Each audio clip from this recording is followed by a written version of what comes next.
কৃষ্ণনগরে যুবতী হত্যাকাণ্ডে আবারও নয়া মোড়। বাড়িতে ঢুকে গুলি করে খুন করা হয়েছিল ইশিকা মল্লিককে। সেই ঘটনায় মূল অভিযুক্ত দেশরাজ সিং এবং তার মামা কুলদেব সিংকে দুদিন আগে গ্রেফতার করেছে পুলিশ। এরপর অভিযুক্তদের আদালতে তোলা হলে বিচারক 14 দিনের জেল হেফাজতে নির্দেশ দেন। বুধবার তরুণীর মা, বাবা ও ভাইকে নিয়ে কৃষ্ণনগর জেলা সংশোধনাগারে পৌঁছয় পুলিশ। জেল চত্বরে ম্যাজিস্ট্রেটের উপস্থিতিতে সম্পন্ন হয় শনাক্তকরণ পর্ব। সেখানে ইশিকার পরিবার অভিযুক্তদের চিনে নেন। পরবর্তীতে পুলিশ তাদের নিরাপত্তার ঘেরাটোপে বাড়ি পৌঁছে দেয়। সংবাদ মাধ্যমের মুখোমুখি হয়ে ক্ষোভ উগরে দেন ইশিকার মা বাবা। তারা অভিযুক্তদের দ্রুত কঠোরতম শাস্তির দাবি জানান। এই শনাক্তকরণ প্রক্রিয়ার মাধ্যমে তদন্তে মিলেছে আরও এক গুরুত্বপূর্ণ অগ্রগতি।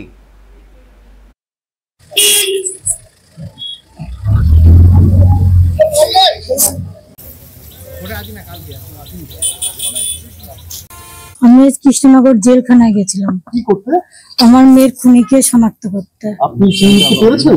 আমি 100% চিনতে পেরেছি। হ্যাঁ, আমার বাড়িতে যে খুনি এসেছিলাম তাকে দেখতে পেরেছি। তোকে দেখার পরে কি মনে হলো? দেখার পরে ভাবলাম আমার নিষ্পাপ মেয়েকে কি করে একটা এইভাবে মানুষ গুলি করে খুন করতে পারে। আমি তো যাইনি ভেতরে, আমার ওয়াইফ আর ছেলেটা 100% চিনতে পেরেছে। কি চাইছেন? আর ফাঁসির সাজা। আমি আগে পুলিশে ভরসা করেছি, এখনো করছি, আগামী দিনে করবো। পুলিশ তার কাজ অবশ্যই 100% করেছে। এবার আমি কোর্টের উপরে ভরসা করছি, কোর্টের জজের উপর ভরসা করছি। উনি কি দেবেন ওনার প্রতি আমার 100% ভরসা আছে। উনি ঠিক আমার যেটা আমাদের সাজা পাওয়ার ওর ফাঁসি সাজাই হবে, তাই আমি আশা করি কোর্টের কাছে।